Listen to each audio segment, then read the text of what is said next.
Merci d'être avec nous sur Al24 News au sommaire de l'actualité de ce mercredi 4 décembre. 425e jour du génocide de l'entité sioniste contre les Palestiniens dans la bande de Gaza. Les écoles abritant les déplacés sont toujours la cible de bombardements. Le bilan des victimes de ce génocide entamé le 7 octobre 2023 s'élève à 44 532 martyrs et 105 538 blessés.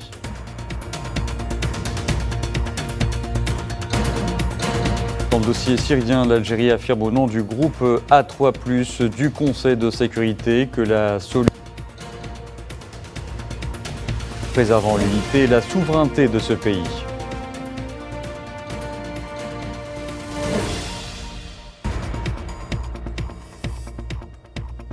Sport militaire, le président algérien Abdelmadjid Tebboune distingue à Alger les élites sportives nationales militaires ayant participé aux Jeux africains militaires à Abuja, au Nigeria.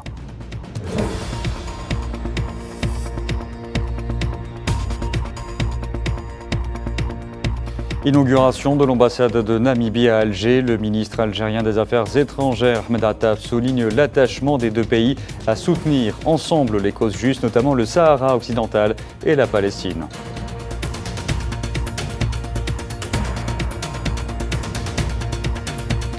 Et puis crise politique en France, le gouvernement sous pression est face à 2 motions de censure au Parlement.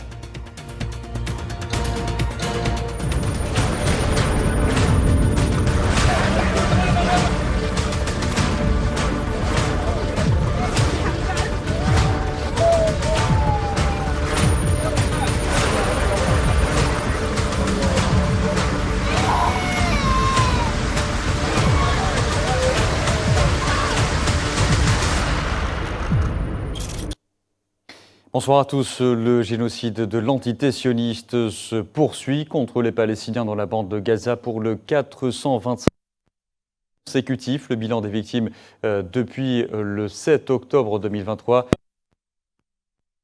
532 martyrs et 105 538 blessés. Au moins 30 Palestiniens sont tombés en martyrs et des dizaines d'autres ont été blessés au cours des dernières 24 heures.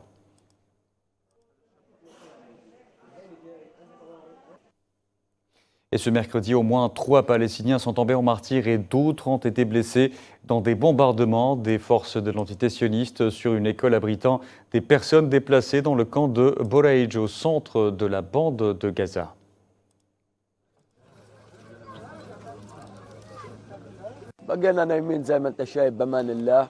Nous dormions paisiblement quand nous avons entendu le bruit d'une explosion. Il y avait un incendie et les gens criaient. Certains couraient au milieu du feu. Comme vous pouvez le voir, environ 25 tentes ont brûlé. Il n'y avait aucune personne recherchée ni aucun résistant parmi eux, juste des gens ordinaires qui ont été pris dans l'incendie et ont tout perdu. Maintenant, ils recherchent leurs biens. Certains ont été déplacés du nord, d'autres du sud. Mon fils m'a dit, regarde, maman, il y a un incendie dans les tentes, toutes les tentes brûlent. Pourquoi? Il y a des enfants à l'intérieur. Tous ceux qui meurent sont des civils et des enfants.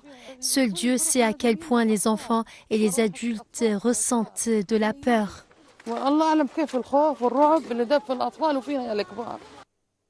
Les forces de l'entité sioniste poursuivent également leur bombardement sur Beit Lahia au nord, notamment à proximité de l'école Abu Tamam et de l'hôpital Kamala Adwan. Le point de la situation avec Naila et Hamouda. Les épisodes tragiques se multiplient à Beit Lahia, une région densément peuplée au nord de Gaza, soumise à des bombardements incessants et un isolement total depuis 2 mois. Soif de sang, la horde sauvage sioniste poursuit son massacre. Elle continue dans sa politique d'extermination en ciblant les écoles abritant en majorité des enfants et des femmes déplacées. L'école Al-Falah, située dans le quartier Zaytoun, a été visée par des frappes sionistes, faisant au moins une dizaine de morts, principalement des enfants. Nous étions à l'école, nous étions assis, il ne se passait rien et nous avons vu le missile. Sans même l'entendre arriver, nous avons vu du sang partout et la chair des gens volée. Et dans la cour de l'école, nous étions à la recherche de nos enfants, de nos familles, de nos mères et de nos pères. Et jusqu'à présent, nous n'avons pas retrouvé nos familles. Les martyrs et les blessés ont été évacués en urgence à l'hôpital d'Al-Ahli dans la ville de Gaza, déjà saturée par le flot continu de victimes. L'occupation israélienne dans la ville de Gaza a intensifié ses raids sur les maisons des citoyens et a ciblé l'école Al-Falah dans le quartier des Zaytoun cet après-midi. 2 enfants et 5 citoyens ont été tués dans cette attaque et 7 martyrs sont arrivés à l'hôpital d'Al-Ahli. La situation ne cesse de se dégrader. Les infrastructures médicales en manque, criant de médicaments et d'équipements, sont aussi dans le collimateur de l'occupant sioniste. Son objectif, mettre hors service toutes les infrastructures hospitalières.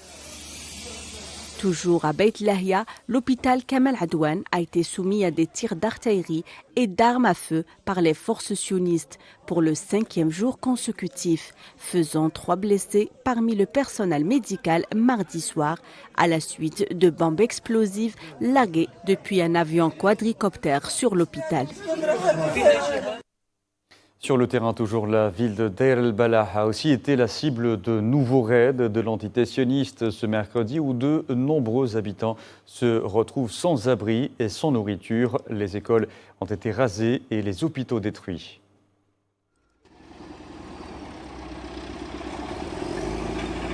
Ils ne nous ont pas prévenus, ils ne nous ont pas demandé d'évacuer ou quoi que ce soit. Ils ne nous ont pas informés à l'avance. Nous nous sommes réveillés à cause de la grève, Dieu soit loué. Nous avons un martyr et 3 blessés, Dieu merci. Nous sommes déterminés et patients en tant que peuple de ce pays. Et plusieurs autres Palestiniens sont tombés en martyrs et d'autres ont été blessés ce mercredi dans des bombardements des forces de l'occupation sioniste sur diverses zones de la bande de Gaza. Les équipes médicales ont récupéré les corps de 9 martyrs au moins suite à des bombardements contre des Palestiniens à l'est de la ville de Rafah, au sud de l'enclave palestinienne. L'artillerie de l'occupant sioniste a en outre bombardé des maisons dans les quartiers de Tel el-Hawa et Al-Sabra dans la ville de Gaza, tandis que ces hélicoptères ont visé les zones nord de la bande de Gaza.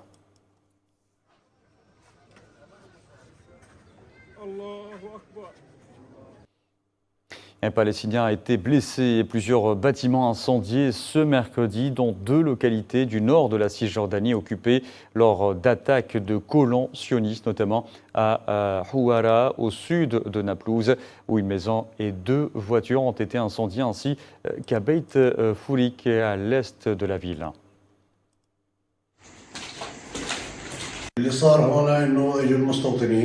Les colons sont arrivés, ont fait éruption par la porte extérieure, sont entrés dans la maison, ont brûlé la Jeep et l'autre voiture qui se trouvait à l'extérieur, puis sont partis. Ils ont également jeté leur matériel inflammable, sont entrés dans la maison et ont mis le feu avant de prendre la fuite.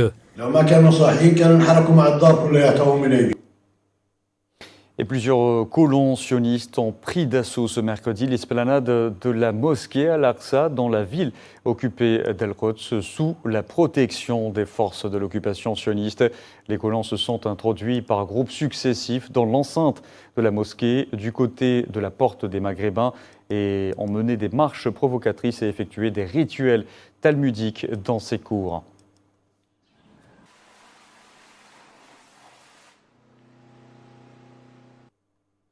Au volet diplomatique, l'Assemblée générale des Nations unies a adopté hier soir 2 résolutions concernant la Palestine occupée. La première résolution pour le règlement de la question palestinienne par des moyens pacifiques a été approuvée par 157 voix pour, 8 contre et 7 abstentions. La deuxième résolution concernant le Bureau des droits des Palestiniens au secrétariat général a été approuvée par 101 pays, 27 pays ont voté contre et 42 autres se sont abstenus.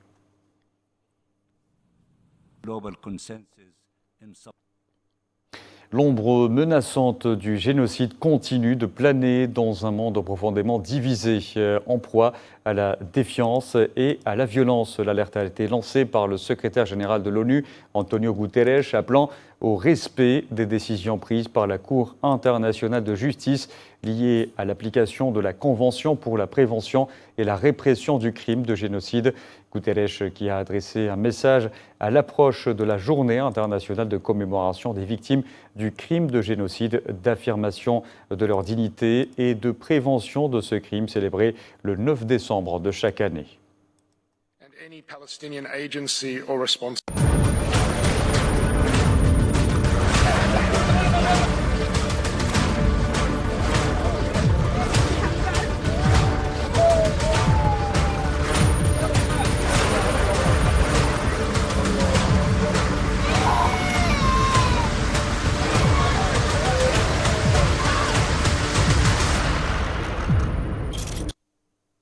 L'actualité également de ce mercredi marquée par l'agression des forces sionistes contre le Liban qui a fait au moins 4047 martyrs et 16 638 blessés. C'est ce qu'a annoncé ce mercredi le ministre libanais de la Santé, Firas Abiad, lors d'une conférence de presse alors que l'entité sioniste continue de violer le fragile cessez-le-feu au Liban.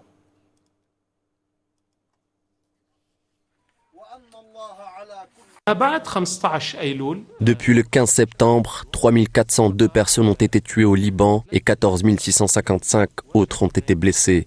Cela porte le bilan final depuis le début de la guerre jusqu'à aujourd'hui et malheureusement, nous constatons que les attaques israéliennes n'ont pas cessé et se poursuivent. Jusqu'à aujourd'hui, nous avons enregistré 4047 morts et 16 638 blessés.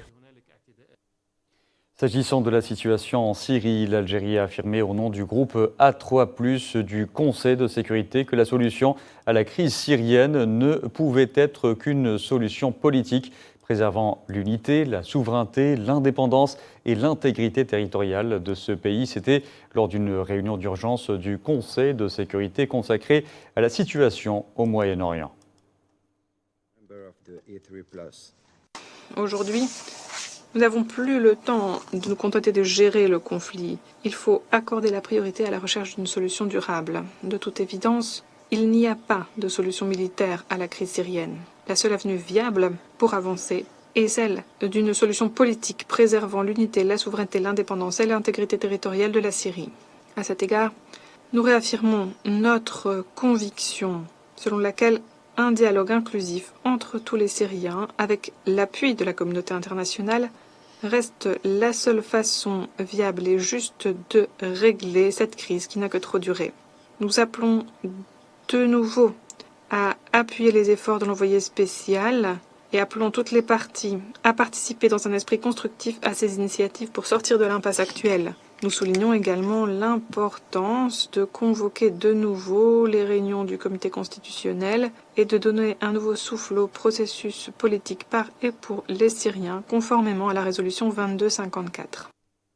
Allez, restez avec nous pour la suite de ce 19h à suivre l'actualité en Afrique.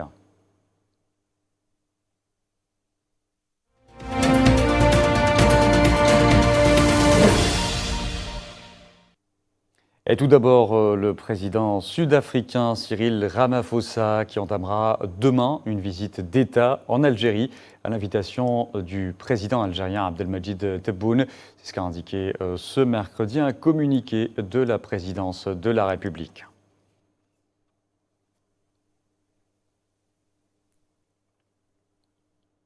Et je vous en parlais en titre, le président algérien, chef suprême des forces armées, ministre de la Défense nationale, Abdelmadjid Tebboune a distingué ce mercredi à Alger les élites sportives nationales militaires ayant participé aux Jeux africains militaires à Abuja au Nigeria, et ce, lors d'une cérémonie qu'il a présidée au Palais du Peuple.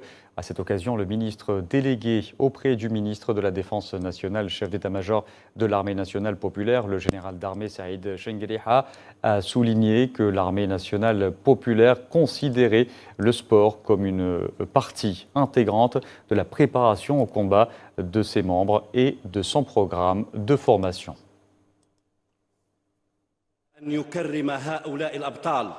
نظير تشريفهم للجزائر فبفضلهم دوى النشيد الوطني قسما أدعوكم لنستمع للنشيد الوطني.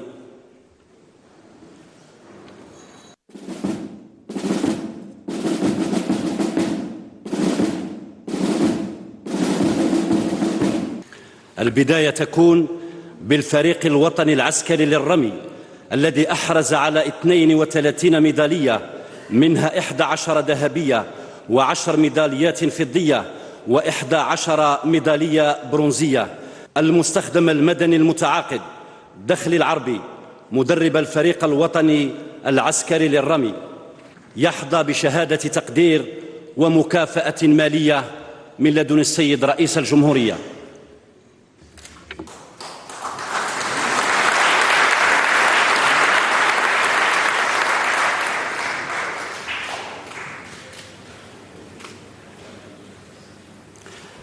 العريف الأول بوهام أحمد متوج ب5 ميداليات ذهبية وميدالية فضية في الرمي بمختلف الوضعيات والمسافات وحسب الفرق.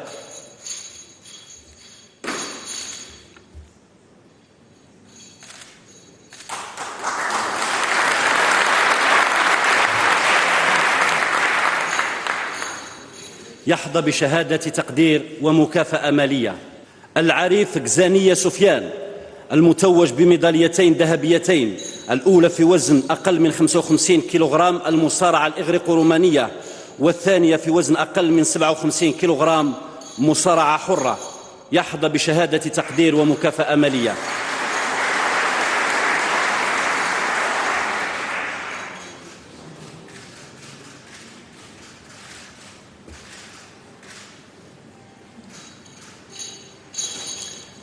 هذا التتويج أهل فريقنا الوطني مباشرة إلى كأس العالم العسكرية لكرة القدم القادمة.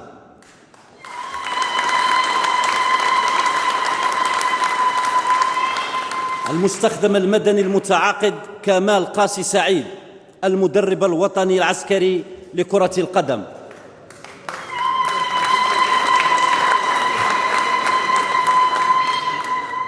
يحظى بشهادة تقدير ومكافأة مالية. العريف الأول كرميش فؤاد يحظى بشهادة تقدير ومكافأة مالية.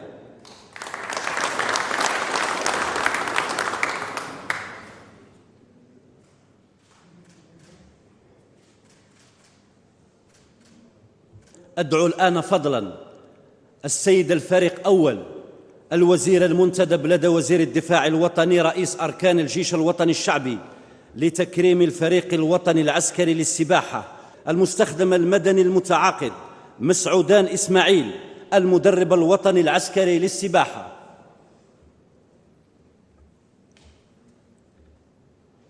يحظى بشهادة تقدير ومكافأة مالية.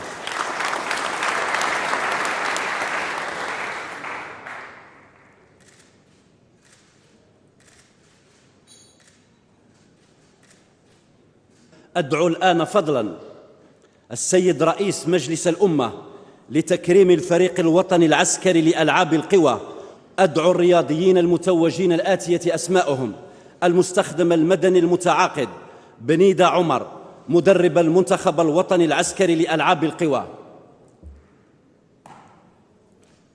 يحظى بشهادة تقدير ومكافأة مالية.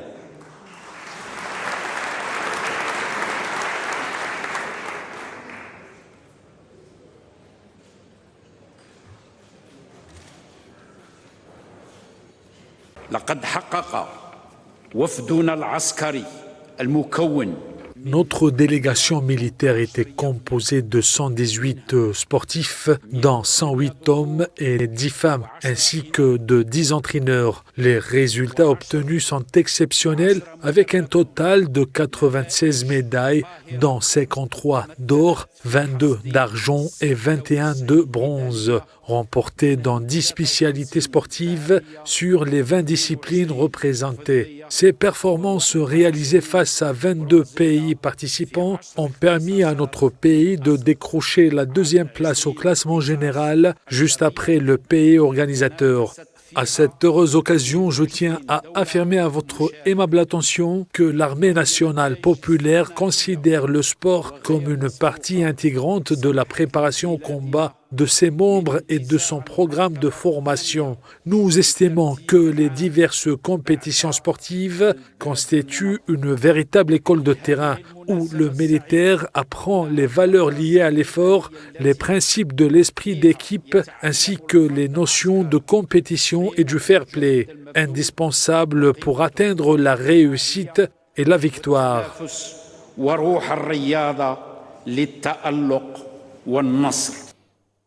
Et je vous en parlais également en titre, le ministre d'État algérien, ministre des Affaires étrangères de la communauté nationale à l'étranger et des Affaires africaines, Ahmed Attaf, a salué ce mercredi à Alger les liens solides qu'entretiennent l'Algérie et la Namibie, plaidant pour le renforcement de la coopération entre les deux pays afin de répondre aux aspirations légitimes des deux peuples lors de la cérémonie d'inauguration de l'ambassade de Namibie à Alger. Ahmed Attaf a également rappelé que les deux pays avaient toujours soutenu ensemble les causes justes et légitimes de justice et de liberté, notamment au Sahara occidental et en Palestine. Our gathering today is also an auspicious occasion to J'ai le plaisir et l'honneur de prendre part à cette inauguration de l'ambassade de la République de Namibie ici à Alger, en compagnie de mon frère, le ministre Mouchelenga, et dont la présence témoigne de la solidité des liens, de fraternité, de solidarité et de coopération entre les deux pays. Je souhaiterais souligner le rôle efficace de cette ambassade depuis 2016, ainsi que sa contribution à renforcer nos relations bilatérales côte à côte avec l'ambassade algérienne à Windhoek, qui a ouvert ses portes en 1992, 2 ans seulement après l'indépendance de la Namibie. Je pense sincèrement que nos deux pays ont démontré que la distance n'a pas d'importance, car la Namibie compte beaucoup pour l'Algérie, et je suis sûr que c'est réciproque. Nos relations sont profondément ancrée dans l'histoire de nos deux pays. Sur la base de cet héritage historique que nous chérissons au plus profond de notre cœur, l'Algérie et la Namibie ont de tout temps su préserver les liens forts sur les plans bilatéral et multilatéral, tout comme nous avons toujours été unis dans la défense des causes légitimes de justice et de liberté, notamment au Sahara occidental et en Palestine. Nous avons été unis également pour soutenir l'unité politique et l'intégration économique de notre cher continent africain. De son côté, le ministre namibien des Relations internationales et de la coopération, Peya Mouchelenga, a mis en avant le soutien apporté par l'Algérie à la Namibie dans sa lutte pour l'indépendance, soulignant par ailleurs la convergence de vues entre les deux pays sur la scène internationale. Nos deux pays ont établi des relations diplomatiques le 21 mars 1990. Malgré cela, l'Algérie se tenait déjà aux côtés de la Namibie depuis 1960. L'Algérie est restée attachée à la lutte pour la libération de la Namibie et nous nous remémorons toujours les armes dont l'Algérie nous a fait don en 1963 et qui ont servi lors de la première bataille de l'armée de libération nationale. Il reste beaucoup à faire ensemble, mais cela est un gage de nos excellentes relations qui ne cessent de croître. Tout comme nos deux pays ont sauvegardé un bon niveau de coopération dans bon nombre de forats internationaux, à l'image du mouvement des non-alignés et le groupe des 77 plus Chine, ainsi que l'OUA, puis l'UA et les Nations Unies. Les coopérations algéro-européennes à présent avec la révision de l'accord d'association liant les deux parties depuis 2005, révision réclamée par Alger et annoncée dernièrement par le président Abdelmadjid Tebboune. Le chef de la délégation européenne en Algérie, Diego Melado, a affirmé lors d'une rencontre avec la presse nationale que Bruxelles y était favorable dans le cadre d'une vision globale s'inscrivant dans un nouveau pacte pour la Méditerranée. L'ambassadeur européen a révélé à ce propos que des équipes techniques devraient se réunir avec leurs homologues algériennes dès janvier 2025.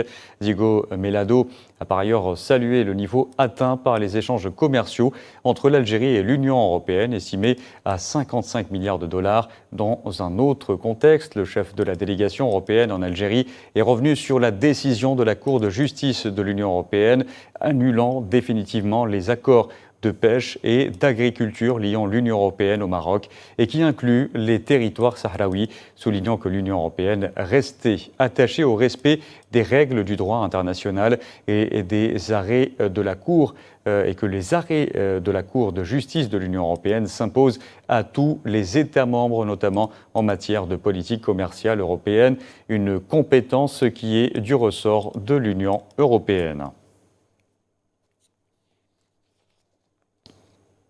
L'actualité africaine, c'est aussi le président nigérian Bola Ahmed Tinubu qui s'est rendu en Afrique du Sud pour participer à la 11e session de la commission binationale Nigeria-Afrique du Sud.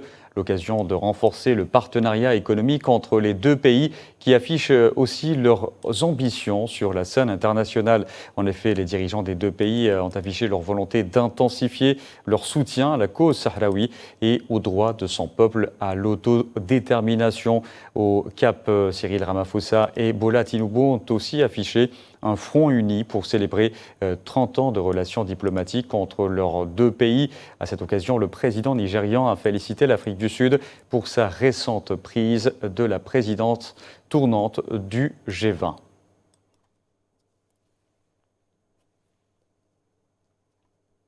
Santé en Afrique, une épidémie d'origine inconnue frappe sévèrement la province du Kwango, située dans l'ouest de la République démocratique du Congo, où les localités de Panzi, Kumesheke et Mukanza sont particulièrement touchées, avec un bilan provisoire de 143 décès enregistré au 20 décembre, selon le vice-gouverneur de la province.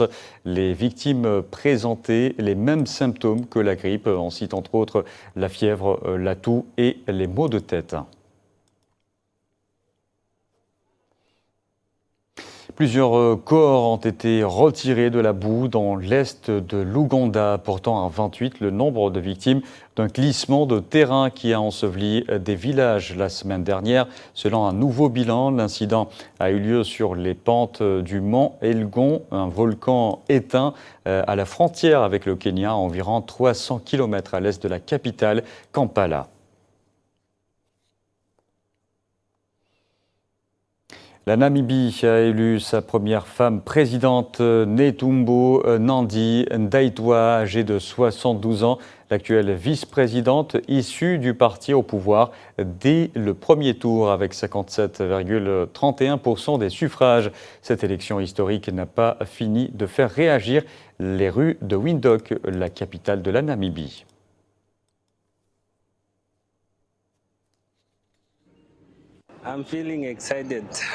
Je suis très enthousiaste. Nous sommes très enthousiastes.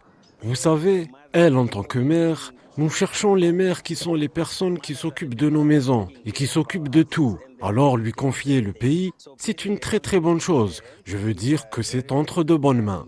Il est évident que nous attendons d'elle qu'elle nous fasse passer à un autre niveau, car si l'on regarde ses campagnes, elle a dit beaucoup de choses intéressantes. Nous attendons avec impatience l'hydrogène vert, les découvertes de pétrole. Nous attendons donc beaucoup d'opportunités d'affaires et d'emplois aussi. C'est un sentiment nouveau, comme ça ne s'est jamais produit. Alors nous attendons juste le résultat. Comment les choses vont fonctionner? Poursuite à Alger du 8e Festival culturel international de l'art contemporain avec la participation de plasticiens professionnels algériens et étrangers issus de 38 pays dont la Palestine. Invité d'honneur, des créateurs palestiniens exposent notamment des œuvres artistiques qui traitent la question palestinienne et la résistance de son peuple. Asma Laïdi revient. Le Festival culturel international de l'art contemporain d'Alger est de retour. Après des années d'absence, le festival a ouvert ses portes le 26 novembre et se poursuivra jusqu'au 7 décembre 2024 au Palais de la Culture Moufdi Zakaria à Alger. Sous le signe pour un nouvel héritage, cet événement a rassemblé des œuvres réalisées par 70 artistes d'Algérie et d'autres pays, dont la Palestine, invitée d'honneur. On a essayé cette année avec une nouvelle thématique, à savoir pour un nouvel héritage. Donc on a invité tous les artistes participants de correspondre leurs travaux à cette thématique. Donc chacun dans son pays, chacun avec sa culture, il s'inspire et il propose quelque chose aux visiteurs, aux amateurs d'art. Dans sa nouvelle édition, le festival exprime sa solidarité avec le peuple palestinien. Par l'art, les artistes peuvent être d'un important apport pour les causes justes, dont la cause palestinienne. Que cette année, le pays d'honneur, c'est la Palestine, étant donné que tout ce qui se passe dans le monde et tout ce qui se passe avec la cause palestinienne et l'ampleur que ça a repris cette année, c'est vraiment un honneur de représenter notre pays et de vraiment montrer notre soutien. Ici, nous avons eu l'occasion de discuter avec des artistes palestiniens pour en savoir un peu plus sur leur travail, ainsi que pour être à leur écoute, décrivant par l'art les souffrances de tout un peuple. C'était une merveilleuse opportunité offerte par l'Algérie. Les œuvres artistiques des créateurs palestiniens exposées dans ce festival abordent la résistance du peuple palestinien qui fait face à un génocide ininterrompu depuis plus d'1 an. Des créateurs palestiniens racontent les souffrances, mais aussi la résistance de leur peuple, le peuple palestinien qui n'a jamais cédé face à la terreur sioniste. Le rôle de l'art comme outil de résistance pour la Palestine, pour transmettre la voix du peuple palestinien, en particulier dans un monde où la plupart des médias sont contrôlés, ne transmettent pas objectivement la vérité et ce qui se passe en Palestine. Nous voyons que l'art a un rôle très important, que ce soit pour ce qui se passe en ce moment même ou pour l'histoire ou même pour le futur. À travers l'art, la question palestinienne doit être immortalisée. Cette manifestation a été une occasion pour rendre hommage aux artistes qui sont témoins d'une tragédie qui se déroule au su et au vu de tous, dénonçant le génocide perpétré par le bourreau sioniste depuis le 7 octobre 2023. Chaque tableau est un acte de résilience. La Palestine s'expose et refuse de se taire. Dans l'actualité également, les appels des Occidentaux à soutenir l'Ukraine se multiplient à moins de 2 mois du retour de Donald Trump à la Maison-Blanche. Ce mercredi, le secrétaire général de l'OTAN, Mark Rutte, a estimé depuis Bruxelles que les alliés de l'Ukraine devaient suffisamment l'aider militairement pour changer la trajectoire de la guerre une fois pour toutes. Les Alliés s'emploient à tenir l'engagement financier de 40 milliards d'euros d'aide à la sécurité pour l'Ukraine en 2024. Et je m'attends à ce que le nouveau commandement de ce Parlement, l'assistance et formation de l'OTAN en matière de sécurité pour l'Ukraine soit pleinement opérationnel d'ici la fin de l'année. Mais nous ne devons pas nous contenter de maintenir l'Ukraine dans le combat. Nous devons fournir un soutien suffisant pour changer la trajectoire de ce conflit une fois pour toutes. Et je vous en parlais en titre en France, le Premier ministre vit probablement ces dernières heures dans ses fonctions. L'Assemblée nationale votera vers les coups de 20 heures les motions de censure visant Michel Barnier. Motion qui risque vraisemblablement de priver la France de gouvernement. Safouane Ben Sabri. On n'est pas dans du marchandage, on n'est pas dans... Michel Barnier sur la sellette. Le chef du gouvernement français risque déjà de tomber, 3 mois jour pour jour après son installation. Une motion de censure déposée par le nouveau Front populaire vise le chef du gouvernement. Selon le glas d'un mandat, celui du président. À l'Assemblée nationale, l'ambiance est tendue, alors que le sort du gouvernement Barnier est entre les mains des 2 blocs d'opposition, à gauche et à droite. Le nouveau Front populaire, mené par la France insoumise, a reproché au gouvernement Barnier de vouloir passer en force et de flirter avec les idées de l'extrême droite. Cette même extrême droite votera pourtant en faveur de la motion de censure. C'est ce qu'a déclaré Marine Le Pen à la tribune de l'Assemblée nationale, scellant le sort du gouvernement. À ceux qui me croient animé de l'intention de choisir par un vote de censure la politique du pire, je veux leur dire que la politique du pire serait de ne pas censurer un tel budget, un tel gouvernement, un tel effondrement. Bien qu'officiellement la censure ne soit pas encore prononcée, en coulisses, Emmanuel Macron cherche déjà un successeur à Barnier. Il va tomber, déclare-t-il en off. Alors qu'il revient d'une visite en Arabie Saoudite, le président français devrait atterrir à Paris à 19h, 1 heure avant la chute de son exécutif. Sur les 56 motions de censure déposées jusqu'ici sous la Ve République, une seule a été adoptée en 1962, témoignant du caractère exceptionnel de la situation actuelle. Une fois la censure actée, la France risque d'entrer dans une période de crise politique dont l'issue reste imprévisible, 6 mois à peine après la dissolution de l'Assemblée nationale. Allez, restez avec nous, nous allons développer encore ce dossier avec notre invité du soir.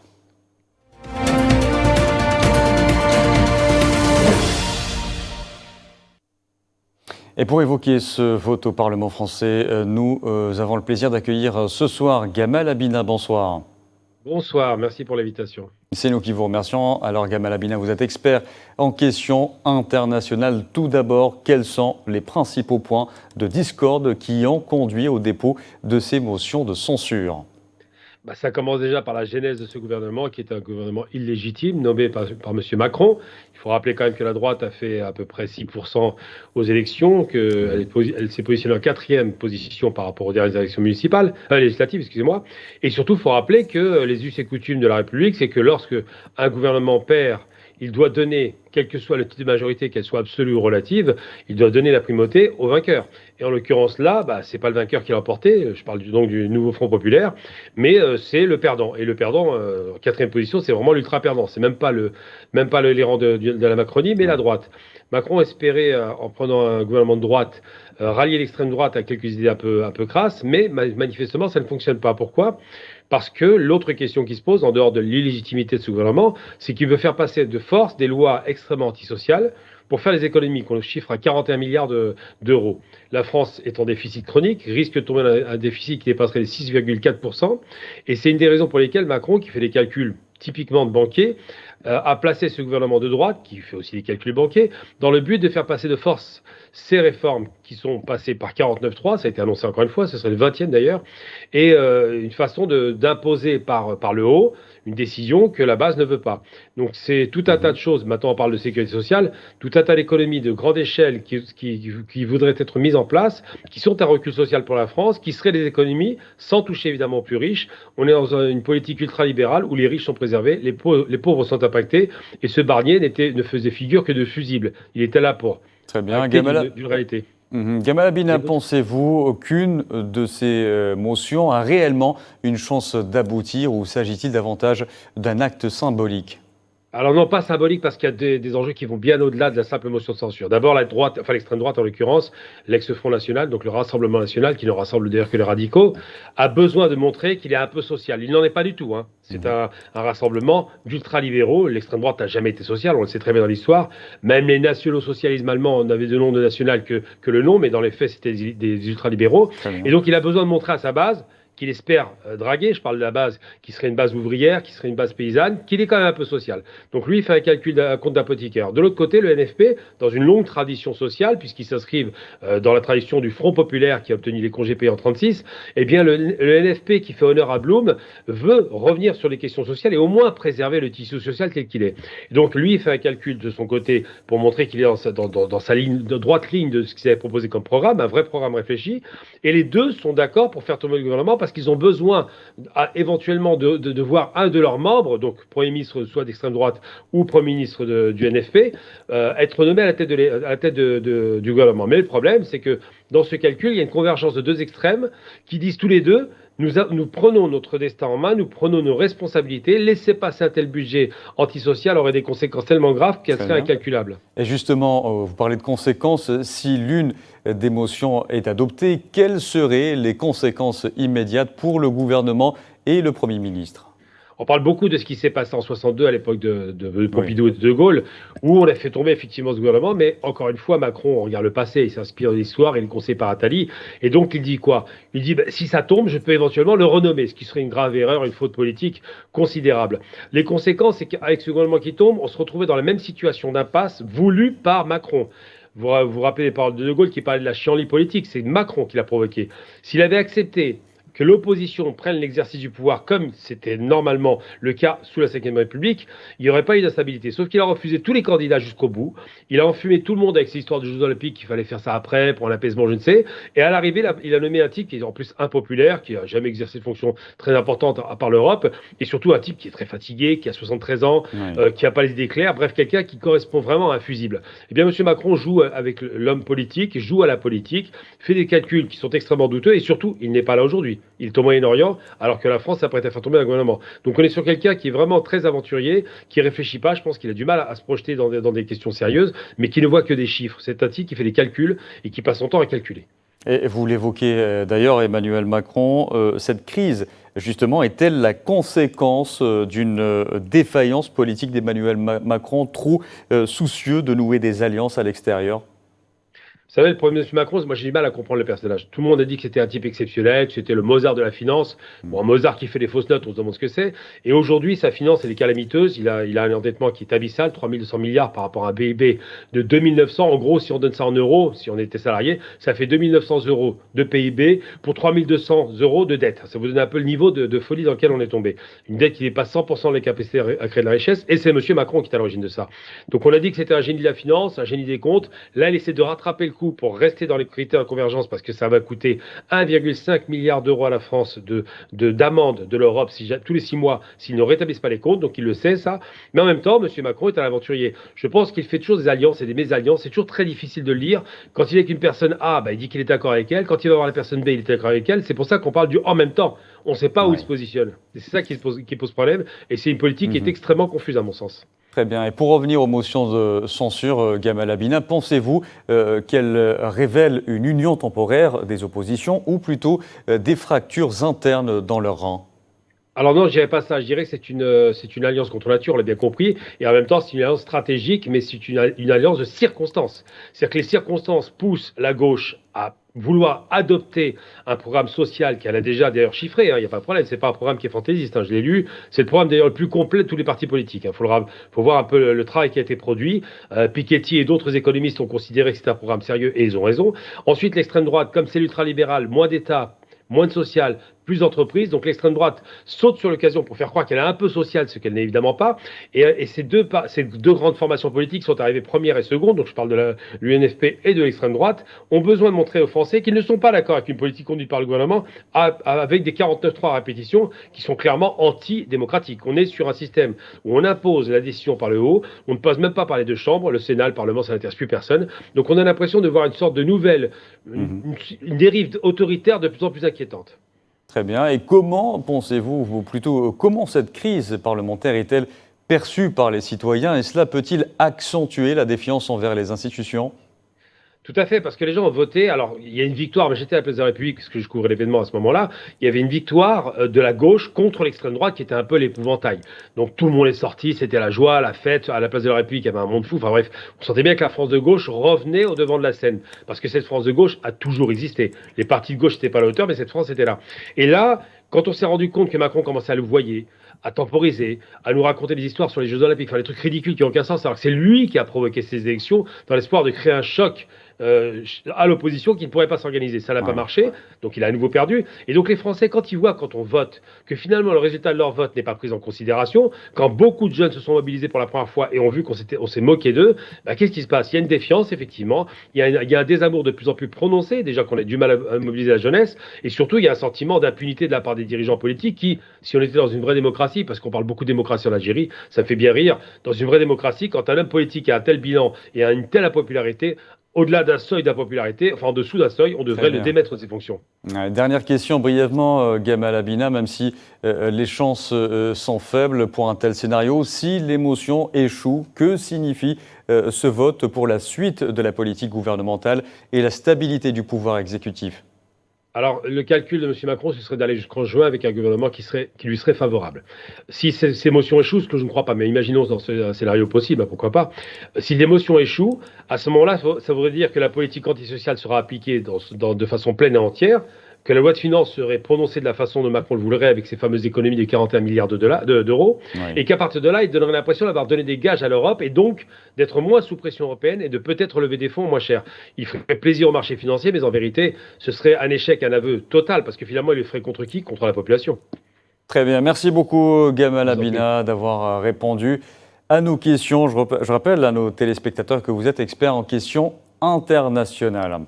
En Corée du Sud, à présent, l'opposition a demandé la destitution du président Yoon Suk-yeol après l'imposition extraordinaire mais éphémère de la loi martiale qui a fait descendre des milliers de manifestants dans la rue. Le point avec Safouane Ben Sabri.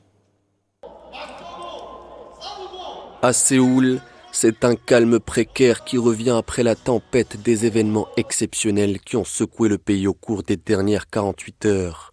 Tout commence par une allocution télévisée du président sud-coréen qui prend de court tout le monde. Yoon Suk-yeol annonce l'application de la loi martiale, le gel des activités parlementaires et le contrôle total des médias. Après l'incompréhension générale, place au mécontentement. Malgré la présence de l'armée aux abords du Parlement, quelques 190 députés arrivent à s'introduire et votent à l'unanimité en faveur de l'annulation de l'application de la loi martiale.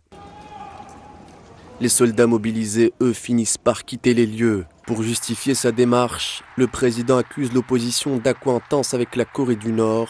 Les partis d'opposition répondent sans tarder en engageant une motion de destitution visant le président, désormais dans une position fragile au sein même de son propre camp. C'est une coalition de 6 partis d'opposition qui a présenté le projet de loi. Le texte sera débattu en séance dans la journée du jeudi, avec un vote prévu vendredi ou samedi. Le principal parti d'opposition accuse le président de trahison, déclarant que celui-ci n'était pas en état de gouverner. Le président Yoon Suk-yeol semble être dans un état où il est difficile de porter un jugement normal et raisonnable. Si le projet de destitution obtient l'approbation des 2/3 du Parlement, il sera ensuite soumis à la Cour constitutionnelle, où au moins 6 juges devront l'accepter pour qu'elle soit effective. Entre-temps, Yoon serait suspendu de ses fonctions.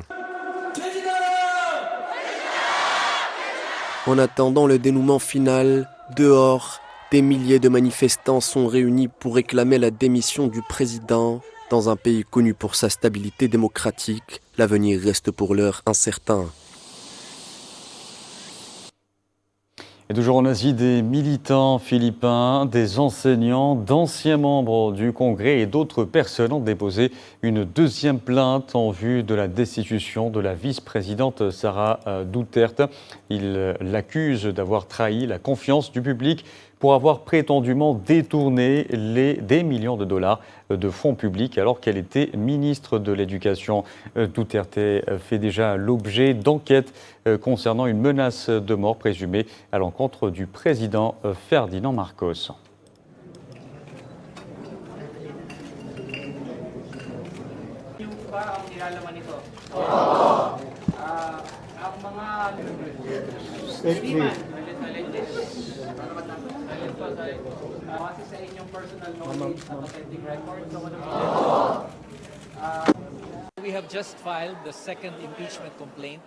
Nous venons de déposer la 2e plainte de mise en accusation contre la vice-présidente Sara Duterte.